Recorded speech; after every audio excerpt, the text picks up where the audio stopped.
नमस्कार, प्रदेश की number 1 debate show में आपका बहुत बहुत स्वागत। मैं हूं आपके साथ संतोष गंगवार। क्या नीतीश कुमार रोजगार देने वाले सबसे बड़े नेता हैं? आज सुबह जब सीएम नीतीश कुमार ने उद्यमियों के लिए विशेष आर्थिक पैकेज की घोषणा की, साथ ही यह दावा किया कि उनकी सरकार में 7 निश्चय 2 योजना के तहत 50 लाख युवाओं को नौकरी और रोजगार देने का अपना टारगेट पूरा कर लिया गया है और अगले 5 सालों में 1 करोड़ युवाओं को रोजगार देने का लक्ष्य रखा गया है, तब बिहार के गलियारों में यह बहस छिड़ गई कि क्या नीतीश कुमार वाकई रोजगार सृजन के मामले में देश के सबसे बड़े नेता हैं या ये एक महज चुनावी जुमला है। दरअसल बिहार में बेरोजगारी और पलायन लंबे समय से गंभीर समस्या रही है और इससे निपटने के लिए सीएम नीतीश कुमार ने 50 लाख नौकरी और रोजगार देने का वादा किया था। सीएम नीतीश कुमार का दावा है कि 7 निश्चय 2 योजना के तहत उनकी सरकार ने 10 लाख सरकारी नौकरी और 38 लाख रोजगार दिया है और अब अगले 5 साल यानी कि 2025 से 2030 के बीच 1 करोड़ लोगों को रोजगार देंगे। साथ ही उद्योगों को बढ़ावा देने के लिए कैपिटल सब्सिडी, ब्याज में छूट और मुफ्त जमीन जैसी सब्सिडी का ऐलान भी किया गया है और पटना, गया, मुजफ्फरपुर जैसे शहरों में औद्योगिक गलियारे विकसित करने की योजना भी है। वहीं दूसरी ओर विपक्ष इन दावों को खोखला और चुनावी स्टंट बता रहा है। ऐसे में सवाल है, क्या 50 लाख रोजगार का दावा वास्तव में पारदर्शी है और 1 करोड़ रोजगार का वादा कितना यथार्थवादी है? क्या नीतीश की नीतियां बिहार को आत्मनिर्भर बना पाएंगी? क्या रोजगार को लेकर सीएम नीतीश के प्रयास उन्हें रोजगार सृजन का चैंपियन बनाते हैं? और सबसे बड़ा सवाल, क्या नीतीश कुमार वाकई रोजगार देने वाले सबसे बड़े नेता हैं? आज इन्हीं सवालों पर करेंगे बहस, लेकिन पहले एक रिपोर्ट।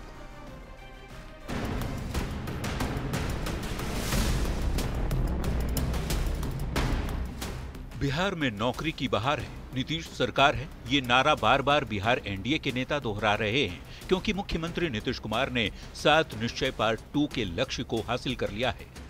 शनिवार को सीएम ने सोशल मीडिया साइट एक्स पर पोस्ट कर बताया कि एनडीए सरकार ने 50 लाख युवाओं को सरकारी नौकरी और रोजगार देने के लक्ष्य को पूरा कर लिया है। 12 लाख युवाओं को सरकारी नौकरी दी गई है और 39 लाख लोगों को रोजगार दिया गया है। बीजेपी और जेडीयू के नेताओं में इस बात की खुशी है कि सीएम नीतीश कुमार लगातार बिहार के युवाओं पर मेहरबान हैं। बिहार के युवाओं को आदरणीय नीतीश कुमार जी पर विश्वास है।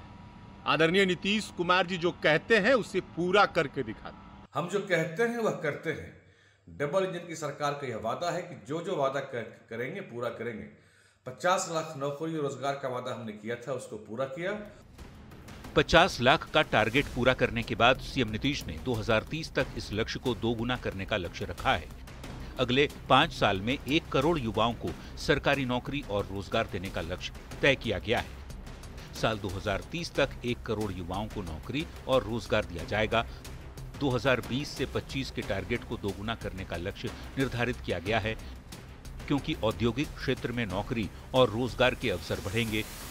नौकरी के लिए उच्च स्तरीय समिति का गठन किया जा रहा है, लेकिन विपक्ष सरकार पर झूठ बोलने का आरोप लगा रहा है। 50 लाख नौकरी और रोजगार का हिसाब भी मांगा जा रहा है। लंबे अरसे तक मोदी जी के साथ गठबंधन में रहने के कारण अब नीतीश कुमार जी को भी फेंकने की आदत लग गई है। 50 लाख को रोजगार दे दिया, कहां है वो 50 लाख? जैसे भारतीय जनता पार्टी ने 2014 के चुनाव के पहले लोगों से कहा था कि हर साल 2 करोड़ नौकरी और रोजगार देंगे। बार बार नौकरी और रोजगार पर सवाल को लेकर भारतीय जनता पार्टी विपक्ष को पीएम मोदी के वादे की याद दिला रही है। स्वतंत्रता दिवस के मौके पर पीएम मोदी ने लाल किले की प्राचीर से प्रधानमंत्री विकसित भारत रोजगार योजना का ऐलान किया। पीएम मोदी ने करीब 3.5 करोड़ युवाओं को रोजगार और नई योजना की घोषणा की। निजी क्षेत्र में पहली नौकरी पाने वाले नौजवान को, बेटे बेटी को 15,000 रुपया सरकार की तरफ से दिए जाएंगे। केंद्र की मोदी सरकार के साथ मिलकर बिहार में विकास की बात सीएम नीतीश कुमार कर रहे हैं, जिसमें युवाओं की भागीदारी सबसे ज्यादा रहेगी। बिहार में स्वरोजगार के लिए कौशल विकास का प्रशिक्षण दिया जाएगा। सरकार अगस्त 2025 तक 12 लाख युवाओं को सरकारी नौकरी दे चुकी है। 39 लाख लोगों को रोजगार भी दे दिया गया है। अब सरकार की नजर इस आंकड़े को दोगुना करने पर है। देखना होगा चुनावी साल में इससे सरकार को कितना फायदा होता है। पटना संवाददाता संजय कुमार के साथ ब्यूरो रिपोर्ट, न्यूज़ 18। चलिए सीधे आज के सवालों पर आते हैं। आज बहस बिहार की में हम पूछेंगे, सरकार का 50 लाख रोजगार का दावा कितना सच है। सरकार ये दावा कर रही है कि 7 निश्चय योजना के तहत 50 लाख रोजगार दिया गया है। ये दावा जो है वो कितना सच है। 1 करोड़ रोजगार देने का जो वादा किया जा रहा है उस पर विपक्ष इसे जुमला बता रहा है। जुमला क्यों लग रहा है विपक्ष को? क्या नीतीश ने बिहार को रोजगार का हब बना दिया है? क्या नीतीश है रोजगार के असली हीरो, असली चैंपियन, और नीतीश कुमार रोजगार देने वाले सबसे बड़े नेता हैं क्या? चलिए मेहमानों से आपका परिचय करा देते हैं। सत्ता पक्ष से जेडीयू प्रवक्ता परमिल कुमार और बीजेपी प्रवक्ता नीरज कुमार जी जुड़ रहे हैं, तो वहीं विपक्ष से आरजेडी प्रवक्ता चितरंजन गगन और कांग्रेस प्रवक्ता चंद्र प्रकाश सिंह जी जुड़ रहे हैं। सभी मेहमानों का बहुत बहुत स्वागत। मेरा पहला सवाल चितरंजन गगन जी आपसे। सत्ता पक्ष का दावा है कि 7 निश्चय 2 योजना के तहत 50 लाख नौकरी और रोजगार दिया गया। अगले 5 साल में उनका टारगेट है 1 करोड़ नौकरी और रोजगार देंगे। विपक्ष को जुमला क्यों लग रहा है? संतोष जी, इससे भी बड़ा मजाक कुछ हो सकता है क्या? यह तो लग रहा है कि कंपटीशन चल रहा है आदरणीय मोदी जी में और आदरणीय नीतीश जी में कि कौन अधिक से अधिक फेंकता है।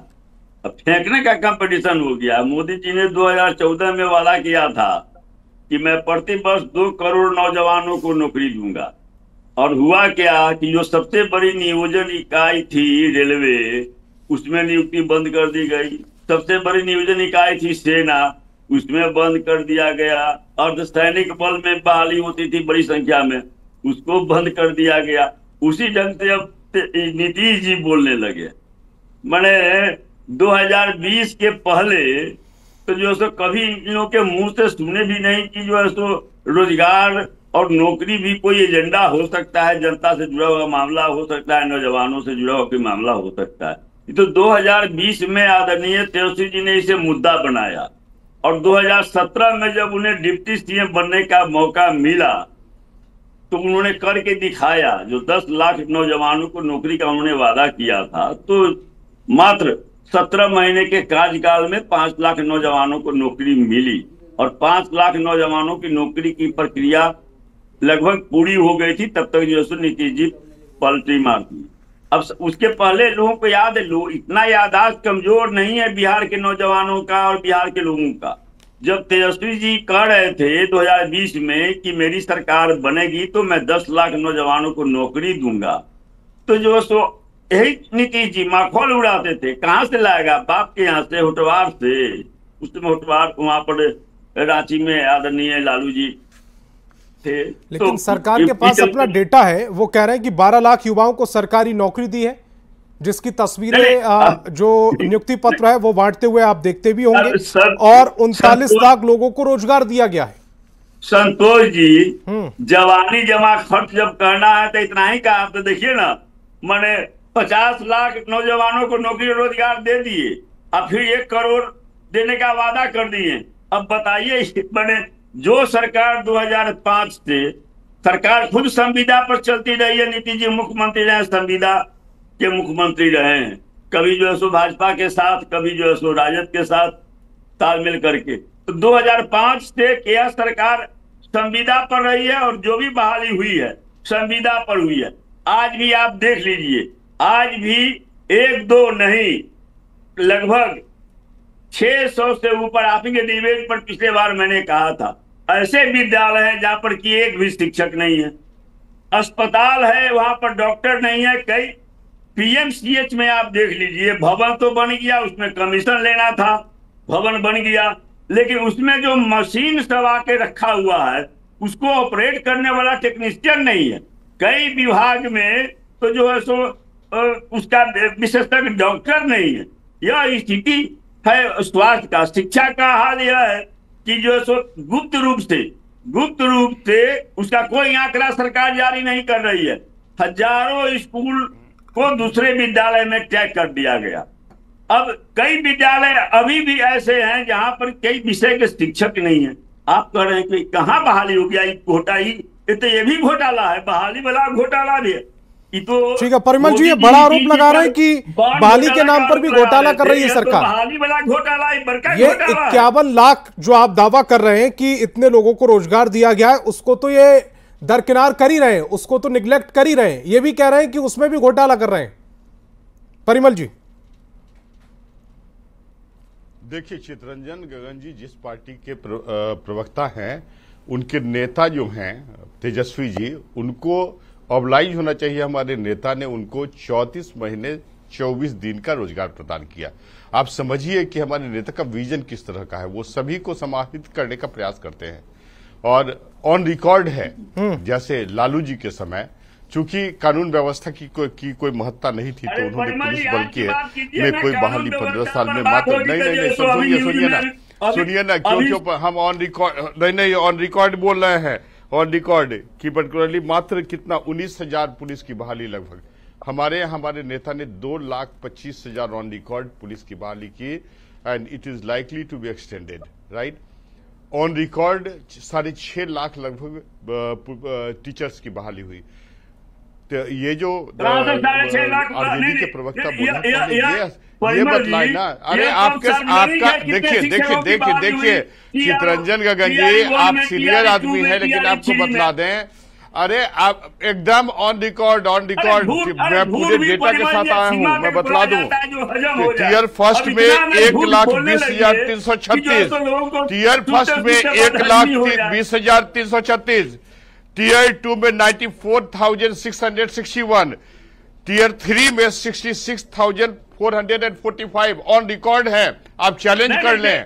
अरे झूठ बात क्यों बोलते हैं? आप तो चरवाहा विद्यालय मॉडल वाले हैं, जिसने बिहार के युवाओं को बेरोजगार और लाठी चलाने के लिए ट्रेनिंग आपने दी। आपका कोई विजन नहीं है, आपका कोई विजन नहीं है।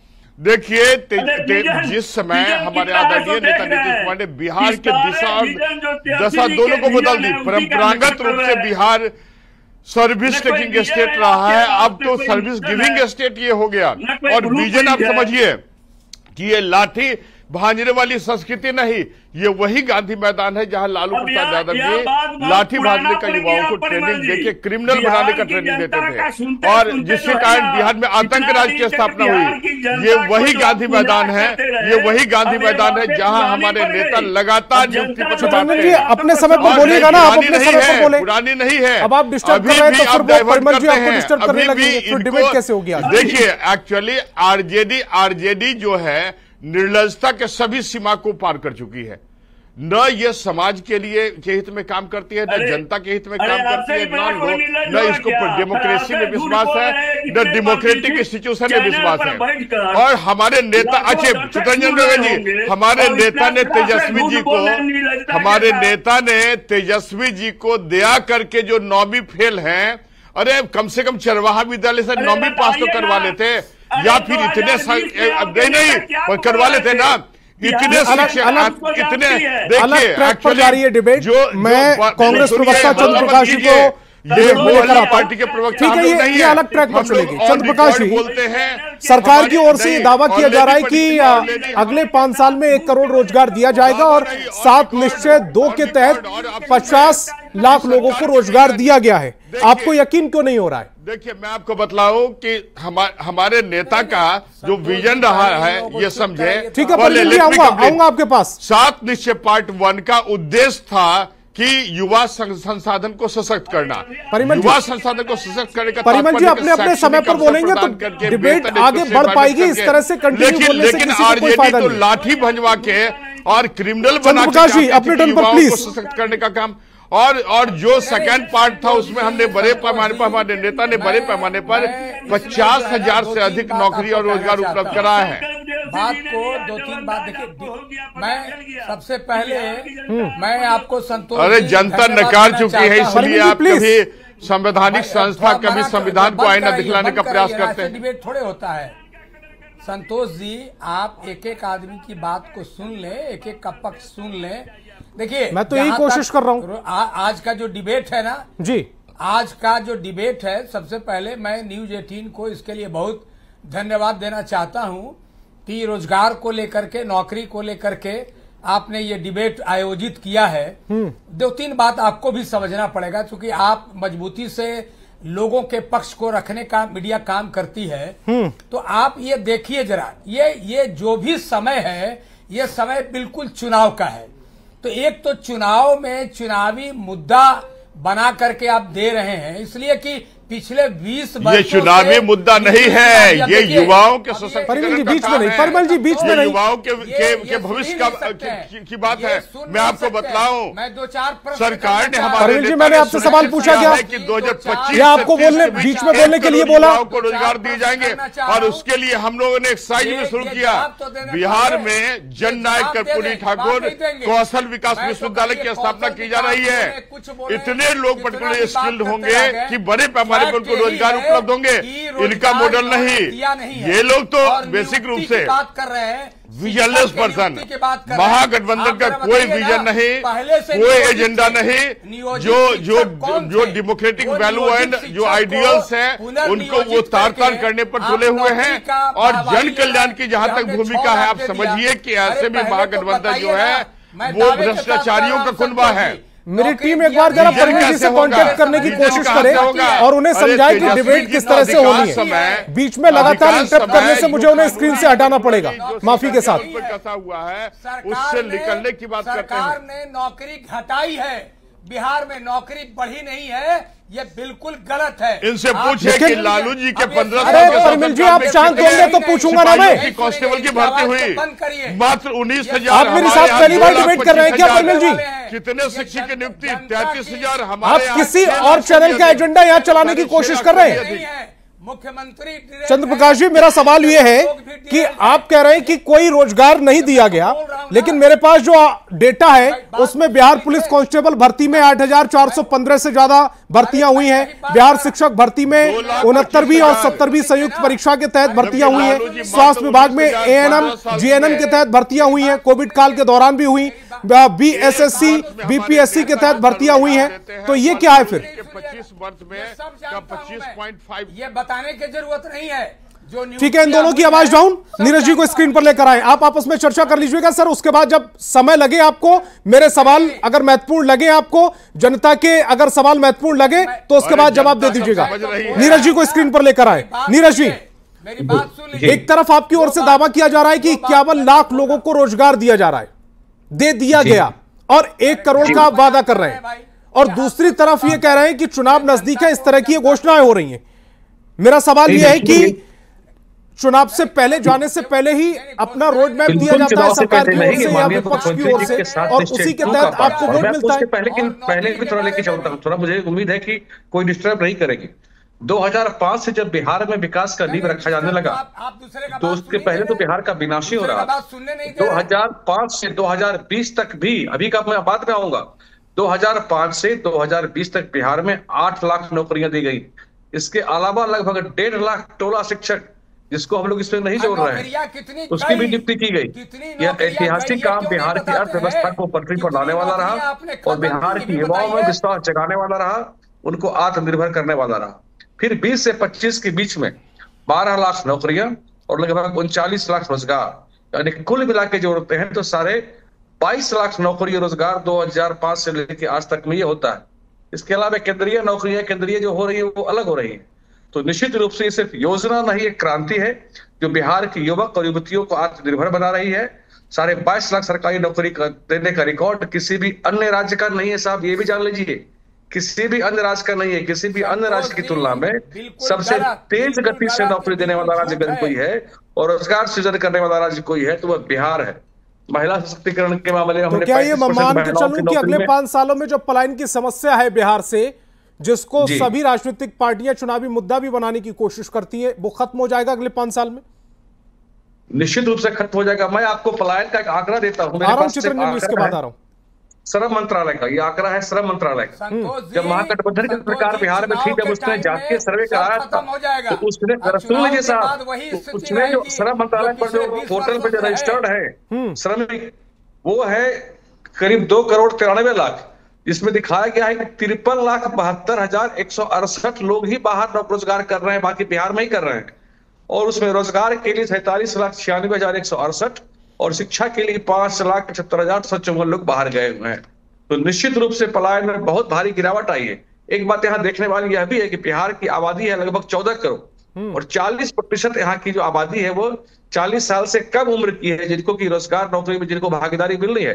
यह होता है 5,60,000 करोड़। तो इसमें 52 लाख लोगों को हमने पहले नौकरियां दी है, 52 लाख लोगों को। 1 करोड़ को हम लोग अभी देंगे।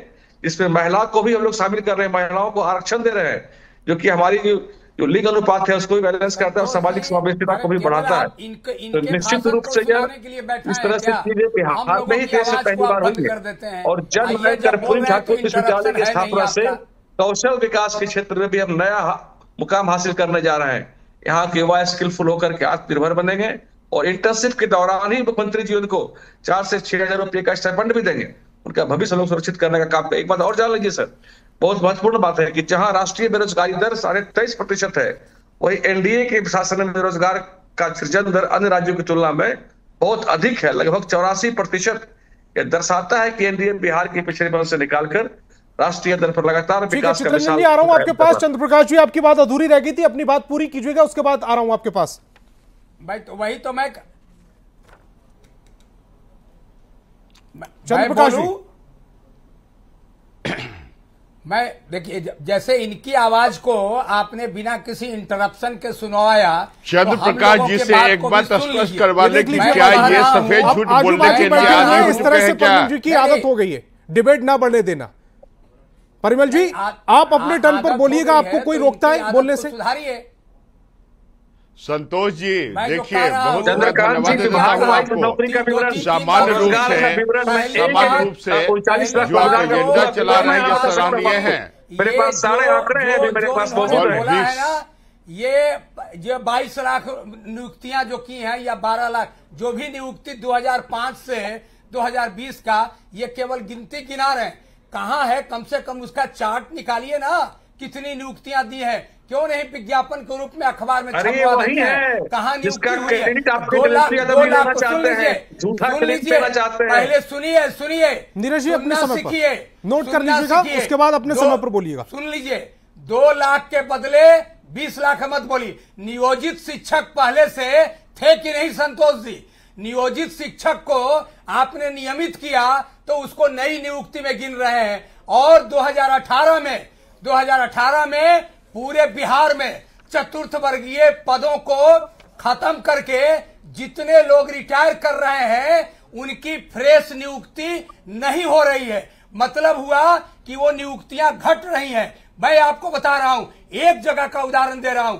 लोकल बॉडीज में ऐसे 1 लाख लोग अब तक उनकी नौकरी घट गई और उनके बदले कॉन्ट्रैक्ट में लोग आ रहे हैं। अभी भी वहां सफाई मजदूर जो दलित और वंचित वर्ग से आते हैं उनकी नौकरियों को 2018 में इसी सरकार ने छीन लिया।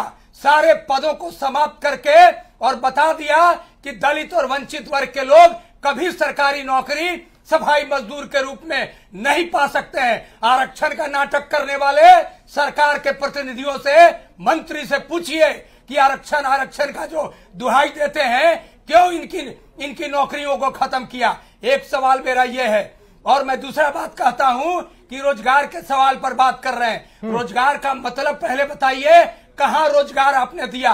और 50 लाख रोजगार का रोड मैप बताइए कि ये 50 लाख रोजगार अब कहां कहां सृजित करेंगे। अरे वेंडर लाखों की संख्या में बिहार में जो फुटपाथ पर दुकान लगाने वाले, सुनिएगा आप थोड़ा सा। अगर बिहार में कांस्टेबल भर्ती हो रही है 2020 में 8,415, ये रोजगार नहीं दिया गया था। बिहार शिक्षक भर्ती के तहत 69वीं और 70वीं संयुक्त परीक्षा के तहत हजारों पद भरे गए, ये रोजगार नहीं था क्या? स्वास्थ्य विभाग में एएनएम जीएनएम के पद भरे गए कोविड काल के दौरान, ये रोजगार नहीं था क्या? बीएससी बीएसएससी और बीपीएससी के तहत जो कर्मचारी 12,000 प्लस पदों पर भर्तियां हुई, ये रोजगार नहीं था क्या? नहीं दिया उसको कौन बोलेगा? नहीं, जो दिया आप उसको बोल रहे हैं, आज जिसको नहीं दिया उसको कौन बोलेगा? तो वो कह रहे हैं ना कि अगले 5 साल में 1 करोड़ लोगों को रोजगार देंगे। नहीं, और रोजगार का मतलब सिर्फ सरकारी नौकरी से संबंधित नहीं है, उसमें प्राइवेट रोड मैप तो ऑलरेडी है। हमारे नेता ने जननायक चित्ररंजन जी अपनी बात को रखिएगा, उसके बाद आ रहा हूं परिमल जी। चित्ररंजन जी के बाद आपका टर्न है। चित्ररंजन जी। संतोष जी, ये तो फर्जी काम करता है, फर्जी लोग है। जब जो सो मतदाता सूची फर्जी बना सकता है तो फिर इन लोगों से क्या अपेक्षा की जा सकती है। लेकिन इन्होंने एक आंकड़ा रखा है, मैं आंकड़ा बता रहा हूं जो वास्तविक आंकड़ा केवल गुमराह कर रहे हैं। यूनाइटेड ने या एनडीए परिमल जी को देखिए, परिमल जी डिस्टर्ब कीजिए। परिमल जी इसके बाद आपका टर्न है और आप इंटरप्ट करेंगे तो आपका समय जाया जाएगा, बाकी सारे प्रवक्ताओं को समय मिलेगा। हिम्मत है सुनने का, फर्जी आंकड़ा बताते। ठीक है चित्ररंजन जी, परिमल जी की आवाज डाउन, चित्ररंजन जी की आवाज को ऊपर रखा जाए और चित्ररंजन जी अपनी बात को जल्दी रखिएगा। संतोष जी, ये आंकड़ा आप तो खोज लेते हैं आंकड़ा, मैं बताता हूं चुनौती के साथ आप आंकड़ा खोजिएगा।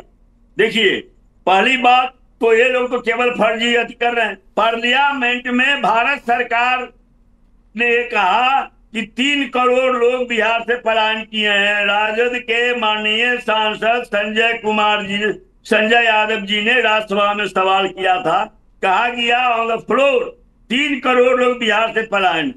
अब उसको मैं जाने दीजिए। इन्होंने चर्चा किया है 2005 के पहले, तो पहले अध्ययन करके आइए, समझे ना, गलत आंकड़ा नहीं पेश कीजिए। 2005 के पहले जो है कर रहे हैं, तो राजद शासन काल में यह स्थिति थी कि जो शिक्षक का जो पद 6,30,000 शिक्षक का पद था स्वीकृत, और उसमें रीतियां होती थी और रीतियों के साथ प्रतिवर्ष विभाग के द्वारा बहाली होती थी। जब नए विद्यालय खोले गए, प्राथमिक विद्यालय, और प्राथमिक विद्यालय को मध्य विद्यालय में उत्क्रमित किया गया, तो 1,90,000 शिक्षा मित्रों की नियुक्ति हुई, जो बाद में नियोजित शिक्षक कहलाए। अब 2005 के बाद क्या हुआ, जो भी शिक्षक अवकाश ग्रहण करते गए स्वतः उनका पद मृत मान लिया गया, और उसके बाद इन्होंने संविदा पर शिक्षकों की बहाली शुरू की। नियमित शिक्षक की बहाली हुई ही नहीं, जो परीक्षाएं हुई नियमित शिक्षक की बहाली के लिए इनके रीजन में, या शिक्षक ही नहीं, चाहे शिक्षक हो, सिपाही हो या बीपीएससी में हो, हर परीक्षा में फर्स्ट पेपर आउट घोटाला। माने एक भी परीक्षा ऐसा नहीं हुआ जो कदाचार मुक्त हुआ हो, एक भी नहीं। राजद शासन काल में विश्वविद्यालय सेवा आयोग खोला गया, इन्होंने तेजस्वी यादव जो 5 लाख का रोजगार देने का वादा करते हैं, वो किस ब्याज पर करते हैं जब कोई परीक्षा हुई नहीं बिहार में कदाचार मुक्त? नहीं, उसके बाद तो हुई, उसके बाद मैं उसके पहले की बात बता रहा हूं। आपके समय में हुई, जब आप सत्ता में थे उन 17 महीनों में हुई, और उसके बाद और उसके पहले नहीं हुई? दो हुई, TRE 1, TRE 2, उसके बाद जो है सो इसमें सिपाही की बहाली हुई, स्वास्थ्य विभाग में बहाली हुई। और एक चीज और मैं इनको याद दिलाना चाहूंगा, लालू जी जब मुख्यमंत्री बने, जितने भी बिहार में MBBS होल्डर थे, MBBS डिग्री लिए हुए थे, एक मुश्त सबकी बहाली हुई। जितने भी बीटे किए हुए थे सबकी एक मुश्त बहाली हुई। अरे जान लीजिए, आंकड़ा देखिए। ठीक है परिमल जी आपस में नहीं, परिमल जी जवाब दीजिएगा जल्दी से। हाँ, अब देख लीजिए, यह जो है, आ रहा हूं चित्ररंजन जी, दोबारा से आ रहा हूं आपके पास, तब तक आप नोट कर लीजिएगा। परिमल जी जल्दी से। अस्थायी नियुक्ति बंद कर दी गई और केवल जो है तो संविदा पर बहाली हुई। और यह आंकड़ा तो आपके पास संतोष जी होगा कि बिहार में कितने पद है पूरे सरकारी नौकरी में। मरे यार ढंग से दोबारा चढ़ती है क्या? जब आपकी सत्ता आती है तो चित्ररंजन जी अब सुन लीजिएगा परिमल जी को, फिर वो इंटरप्ट करने लगेंगे। आज हमारे नेता एक जो पब्लिक फंड है, एक रुपए का पाई का प्रयोग बिहार के विकास के लिए कर रहे हैं, जिसका परिणाम हुआ कि बिहार जो परंपरागत रूप से सर्विस टेकिंग स्टेट था, वो सर्विस गिविंग स्टेट हो गया। आप चित्ररंजन से पूछें कि हमारे नेता ने जो कदम उठाया, प्रत्येक जिले में मेडिकल कॉलेज की स्थापना की जा रही है, प्रत्येक जिले में इंजीनियरिंग कॉलेज, जहां 10 रुपए मासिक शुल्क पर लोग इंजीनियर बन रहे हैं, प्रत्येक जिले में पॉलिटेक्निक कॉलेज की स्थापना, पॉलिटेक्निक की स्थापना जहां। अब बतलाइए, ये तो चरवाहा चितरंजन गगन जी से पूछिए कि इन्होंने जो घालमेल किया, अरे कितने चरवाहा विद्यालय में बिहार में लालू राबड़ी सरकार के दौरान कितने चरवाहा विद्यालय खुले थे चितरंजन गगन जी? हम लोग को भी रुचि है, थोड़ा जानकारी लोगों जनता को दें। कितनी संख्या थी चरवाहा विद्यालय की, उसमें कितने टीचर आए और कितने लोग 9वीं फेल नहीं हो पाए? जो चरवाहा विद्यालय है उसके बारे में थोड़ा एक्सप्लेन कर दीजिए, तो बिहार की जनता जानेंगे। आप तो इसीलिए जाने जाते हैं ना। ठीक है, चरवाहा विद्यालय से आगे बढ़ते हैं। नीरज जी, अपनी बात को जल्दी से रखिएगा, बाकी सबकी आवाज डाउन, नीरज जी की आवाज को आप रहने दीजिएगा। अरे चितरंजन गगन जी, आपको शर्म आ रही है? कितनी संख्या थी चरवाहा विद्यालय? कितने छात्र पास किए? कितने शांत हो जाइए ना। देखिए, मैं अभी पहले आरजेडी प्रवक्ता की बातों का जवाब दे दूं। ये कह रहे थे कि आरजेडी के शासनकाल में नौकरियां मिली, जबकि वास्तविकता है कि बीपीएससी के माध्यम से आरजेडी के पूरे 15 वर्षों के शासनकाल में 19,538 नौकरी दी गई और बाकी बहालियां जो हुई 33,499 शिक्षकों की बहाली हुई। पूरे 15 साल में इतनी ही बहाली कर पाई, इससे ज्यादा कुछ नहीं कर पाए। अब मैं एक फैक्ट आपके सामने रखता हूं, इससे बड़ा जनता के सामने स्पष्ट हो जाएगा कि बिहार की युवाओं की स्थिति आज क्या है। ये लोग सुन लीजिए साहब, ये लोग नीति आयोग की रिपोर्ट की बात करते हैं। नीति आयोग की रिपोर्ट के अनुसार ही बिहार गरीबी उन्मूलन में इस देश में दूसरा स्थान पाने वाला राज्य है यूपी के बाद। और ध्यान रखिएगा कि यूपी की जनसंख्या हमसे दोगुनी है। अतः स्पष्ट है कि बिहार के युवाओं को भरपूर रोजगार और नौकरी मिल रहा है और वो आत्मनिर्भर हो रहे हैं एनडीए की सरकार में। बिहार में लगभग 4 करोड़ लोग गरीबी रेखा से बाहर आए, तो ऐसे तो नहीं आ गए साहब। और यूपी में लगभग 5.9 करोड़ लोग गरीबी रेखा से बाहर आए और पूरे देश में 25 करोड़, यानी कि बिहार यूपी मिलाकर के लगभग 10 करोड़ लोग गरीबी रेखा से बाहर आए। तो कैसे आए साहब? क्योंकि उनको रोजगार मिला, उनको नौकरी मिली, उनको एनडीए सरकार ने आत्मनिर्भर बनाया, बिहार के युवाओं में उत्साह पैदा किया। तो इस तरह की बहुत सारी चीज लोग नीति आयोग की हमेशा बात करते हैं साहब। पुलिस में महिला की भर्ती के मामले में नीति आयोग की रिपोर्ट है कि वहां बिहार नंबर 1 है, जो कि फिर से मैं कहूंगा कि लैंगिक समानता और सामाजिक समावेशिता को बढ़ाता है। स्वच्छ जल की उपलब्धता में ग्रामीण क्षेत्र में 96.42 ग्रामीण परिवारों का स्वच्छ जल मिल रहा है और 99.96 परिवारों को स्वच्छ जल का स्रोत है। और इसमें नीति आयोग ने बिहार को 98 मार्क्स दिया है, क्योंकि पूरे देश में से अव्वल बनाता है। आकांक्षी जिला कार्यक्रम में तो कटिहार तो पूरे देश में सब टॉप पे रहा। कई एक जिला कटिहार, औरंगाबाद हमारा टॉप पे रहा, क्योंकि मार्क्स मिला था स्वास्थ्य, पोषण, शिक्षा, कृषि, बुनियादी ढांचा और वित्तीय समावेशन का आधार पर नीति आयोग ये सब तय करता है।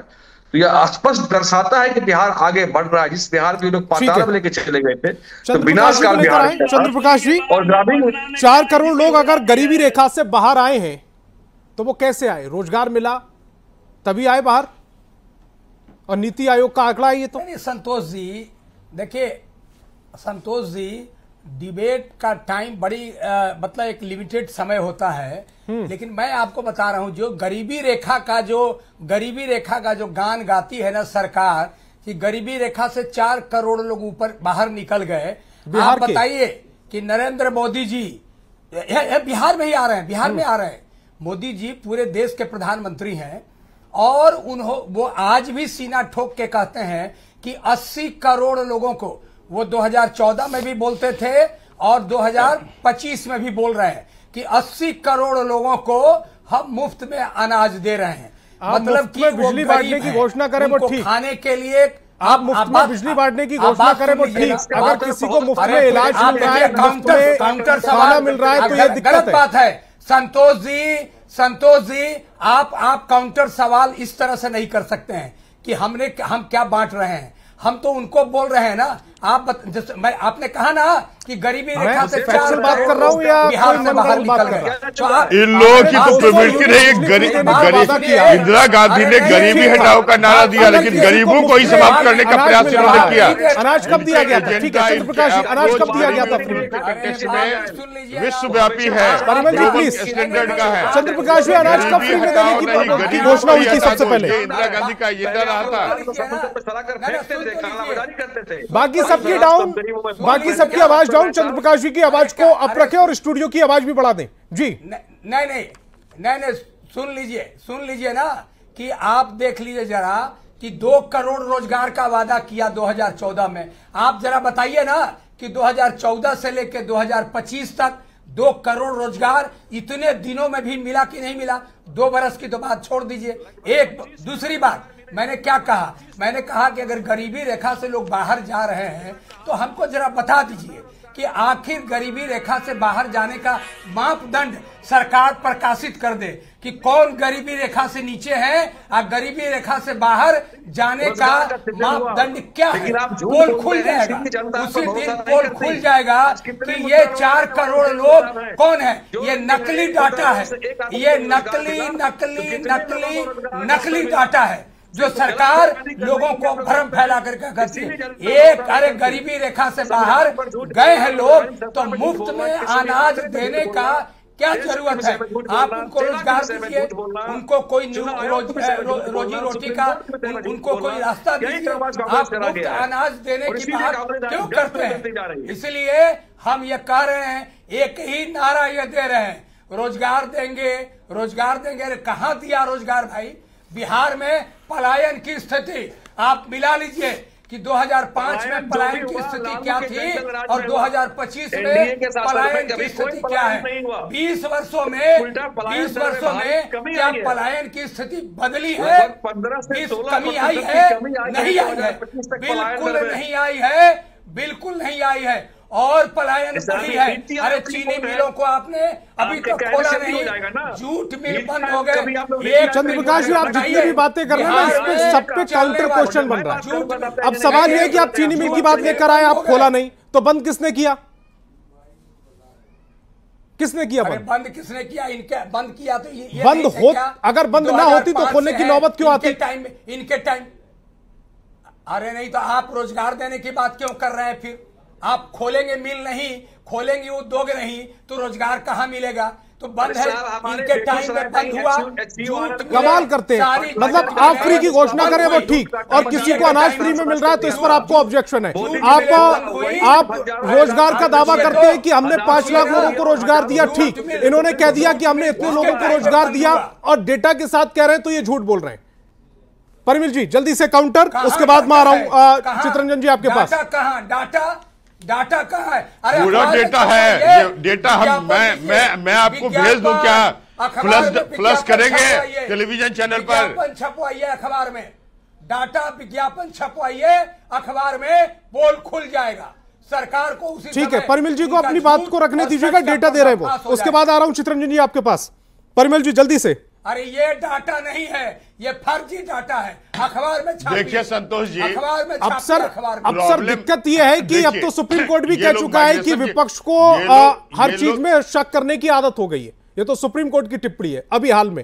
SIR फर्जी, डेटा फर्जी, मीडिया फर्जी, वोटर फर्जी, वोटर लिस्ट फर्जी, तो फिर सर इस बीमारी का कोई इलाज नहीं है। असल परिमल जी जल्दी से। बेसिक रूप से इलेक्शन कमीशन तो एक बहाना था।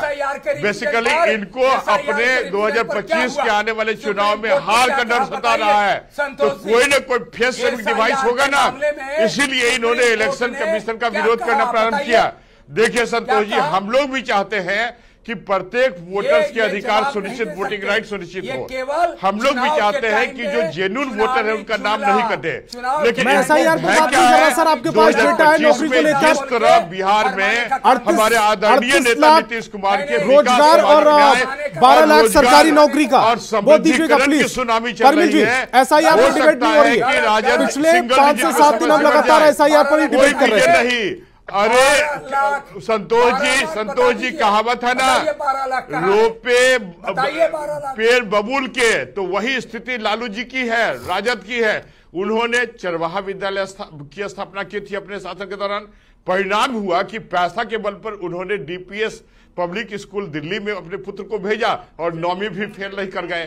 तो बेसिक बेहतर माहौल बनाइए। आज जो शैक्षणिक संवर्धन हो रहा है बिहार में, एक एक व्यक्ति, गरीब बच्चा, अब समझिए कि अब गरीबी या कम पैसा वाले परिवार भी अपने बच्चों को इंजीनियरिंग, मेडिकल इत्यादि पढ़ाने में सक्षम है, क्योंकि हमारे आदरणीय नेता नीतीश कुमार ने प्रत्येक परिवार, प्रत्येक व्यक्ति, बिहार के प्रत्येक निवासी के लिए फुल प्रूफ सोशल, इकोनॉमिक और पॉलिटिकल जस्टिस प्रदान करने का प्रयास किया। राजनीतिक न्याय भी, सामाजिक न्याय भी, आर्थिक न्याय भी। और इतने बिहार में तो सुनामी चल रही है विकास की, आप समझिए सुनामी चल रही है। और चितरंजन गगन जी, आपको क्या जल्दी से बात कीजिएगा, उसके बाद चितरंजन जी के पास आ रहा हूं। जल्दी से बात करने की जरूरत नहीं। का तो स्पष्ट है, बिहार की स्थिति बदली। बिहार में हमारे आदरणीय नेता नीतीश कुमार इतना विकास किया कि काउंटर माइग्रेशन शुरू हो गया है। काउंटर माइग्रेशन एक्चुअली पलायन नहीं, पलायन तो राजद के शासनकाल में हुए थे। कांग्रेस ने बैकग्राउंड बनाया और राजद ने आतंक राज स्थापित किया, जिसके कारण बड़े पैमाने पर पलायन हुआ। अब तो लोग वापस हो रहे हैं। This is counter migration. इनको समझ में नहीं आएगी ना, ये चरवाहा विद्यालय वाले और लाठी भांजने वाले दल के प्रवक्ता हैं। इनको ठीक है परिमल जी, चितरंजन जी का टर्न है। चितरंजन जी को अपनी बात रखने दीजिएगा, बीच में आप डिस्टर्ब मत कीजिएगा। परिमल जी, चितरंजन जी चाहते हैं, परिमल जी की आवाज डाउन कर दे, चितरंजन जी की आवाज को आप रखें। जी गगन जी कंफ्यूज आपने डिबेट किया बेरोजगारी पर, रोजगार और नौकरी पर। कांग्रेस अब परिमल जी SIR ले आए, सुप्रीम कोर्ट के ले आए। अरे कितना बेशर्म बनिएगा महाराज। सुप्रीम कोर्ट ने क्या कहा आप सुने नहीं? सुप्रीम कोर्ट पर भी फर्जी बयान देने लगे। अरे सुप्रीम कोर्ट ने क्या कहा कि सुप्रीम कोर्ट ने जो हम लोग का मांग था, क्या कहा? चितरंजन जी, आप तो कम से कम रोजगार पर बात कर लीजिए। आप लगातार रोजगार पर डिबेट करने की बात करते थे, आज मौका दे रहा हूँ, आप फिर SIR पर चले गए। कि नहीं, गलती हो रही है, सुप्रीम कोर्ट मना कि नहीं माना? तो सही बात है। सुप्रीम कोर्ट कहा कि नहीं किया। परवीन जी की आवाज डाउन। चितरंजन जी जरा बात को सुनिएगा, चितरंजन जी जरा बात को सुनिएगा। हम रोजगार पर बात कर रहे हैं, आप SIR पर चले जा रहे हैं। SIR की जब सुनवाई चल रही थी तो उन्होंने ये भी कहा था ना कि विपक्ष को हर चीज में संदेह करने की समस्या हो रही है। संतोष जी सुन लीजिए, मैं आपको आंकड़ा बता रहा हूँ 2014 से 2022 का। 8 साल में 7,22,000 लोगों को सरकारी मिली केंद्र सरकार ने पूरे देश में। और उसमें हम कालबाजी बता रहे हैं। 14-15 में 1,03,423, 15-16 में 1,08,7, 16-17 में 1,13,33, 17-18 में 76,147, 18-19 में 38,100। यह केंद्र सरकार का आंकड़ा। केंद्र सरकार में जो नौकरी मिला उसका मैं आंकड़ा बता रहा हूँ। अभी भी केंद्र सरकार में 33% इलेक्शन कमीशन को बिहार के लोगों के साथ अन्याय करना, बिहार के लोगों को छोड़ने के लिए विवश करना, इलेक्शन कमीशन क्या प्रवक्ता है क्या? यही इनकी प्रवृत्ति हो गई है। कमीशन क्या प्रवक्ता बने हुए हैं? गलत ट्रैक पर जा रही है। नीरज जी का टर्न है, बाकी सबकी आवाज डाउन। मेरी टीम मेरी बात एक बार में सुन ले आराम से। सबकी आवाज डाउन, सिर्फ नीरज जी की आवाज। देखिए, जब माननीय मुख्यमंत्री नीतीश कुमार जी को बिहार का शेयरिंग उनके हाथ से मिला था, बिहार संभालने का मौका 2004 में मिला था, तो उस समय सर बिहार का GDP था 2.3%, जो कि आज बिहार का GDP रिकॉर्ड स्तर पर देश में सबसे ज्यादा है 10.4%। यह आंकड़े अपने आप में दर्शाते हैं कि नीतीश जी किस दलदल से बिहार को निकाल कर यहाँ तक लाए हैं। जिस बिहार में लोग पलायन ही पलायन था, लोग रोजगार नौकरी की सोच नहीं सकते थे। यह नीतीश जी के 20 वर्षों के कार्यकाल का देन है कि आज आपकी प्रतिष्ठित चैनल पर बैठ करके वो लोग रोजगार और नौकरी पर डिबेट कर रहे हैं। यह भी बिहार की उपलब्धि है। 40% लोग लालू के राज्य में गरीबी रेखा से नीचे थे और आज बिहार में मात्र 16% लोग गरीबी रेखा से नीचे है। यह आंकड़े भी स्पष्ट करते हैं कि बिहार में किस तरह से रोजगार उत्पन्न हुए। और आने वाले समय में मैं दावे से कहता हूं, सिर्फ जो इन्वेस्टमेंट बिहार में हो रहे हैं, जो इंफ्रास्ट्रक्चर का काम केंद्र के सहयोग से बिहार में हो रहा है, सिर्फ 50 लाख रोजगार का सृजन इंफ्रास्ट्रक्चर के क्षेत्र में होगा। बाकी कृषि के क्षेत्र में, स्वास्थ्य के क्षेत्र में वो तो अलग होने जा रहा है। जो हमारा लक्ष्य है 1 करोड़ नौकरी रोजगार का, उससे अवश्य पूरा करेंगे। लालू जी के जंगल राज के समय में 1% घर को नल का जल मिलता था। आज लगभग 90%, 96% घरों को नल का जल आज मिल रहा है। ये बहुत बड़ी उपलब्धि है। जब इतने काम हो रहे हैं, क्या उससे रोजगार नहीं उत्पन्न हो रहे हैं? क्या इतना इंफ्रास्ट्रक्चर बिहार इंफ्रास्ट्रक्चर के मामले में विकसित राज्य की श्रेणी में है? नीरज जी, थोड़ा जल्दी से, उसके बाद मैं चंद्रप्रकाश जी के पास जा रहा हूं। मेरे पास एक बड़ी खबर भी आ रही, थोड़ा अपनी जल्दी से अपनी बात को रखिएगा। ऊर्जा के क्षेत्र में हम लोग शानदार काम कर रहे हैं। क्या चंद्रप्रकाश जी से पूछा क्या आपने? जी चंद्रप्रकाश जी, आपका टर्न शुरू। नहीं, क्या पूछा आपने? सर मैं ये कह रहा हूं कि जो उपलब्धियां बता रहे हैं कि सड़क से लेकर और पानी तक, अगर इन सब योजनाओं को लागू किया गया है तो इसमें रोजगार नहीं मिला होगा। समझ गया मैं जी, समझ गया जी, नहीं समझ गया मैं। देखिए संतोष जी, बड़ा प्रेम से और शांतिपूर्ण तरीके से मैं कह रहा हूं दो बात। एक की रोजगार और दूसरा की नौकरी, दोनों में जमीन आसमान का अंतर है। नौकरी के मामले में मैंने इनको कहा कि आप डाटा दे दीजिए विज्ञापन के तौर पर कि 2005 से लेकर के आपने कितनी नई नौकरियां दी, नंबर 1। नंबर 2 कि 2005 से 2025 के बीच में कितनी नौकरियां आपके समय में गई, एक बात। दूसरी बात, रोजगार के मामले में ये रोजगार सृजन किस, थोड़ा जल्दी बोलिएगा, मेरे पास समय बहुत कम है। मनरेगा को भी नहीं, सुन लीजिए, नहीं बड़ी खबर आ रही है चंद्रप्रकाश जी मेरे पास, बोलते हैं जहां केवल लूट का अड्डा है। ये केवल देखिए चुनावी, ठीक है, समय की कमी है, इस डिबेट को यही रोकना पड़ेगा। तमाम मेहमान मेरे साथ जुड़े, आपका बहुत बहुत शुक्रिया। और गया से इस वक्त की बड़ी खबर, दम घुटने से 3 मजदूरों की मौत हो गई है। तेल टंकी की सफाई के दौरान यह हादसा हुआ है। जहरीली गैस के रिसाव के कारण दम घुटने से मौत हुई है। कई साल से बंद पड़े टंकी की सफाई कराई जा रही थी। परिजन और स्थानीय लोगों का हंगामा, मुआवजे की अब मांग की जा रही है। गुरारू बाजार के पास की यह पूरी घटना है। तो बहस बिहार की में फिलहाल इतना ही।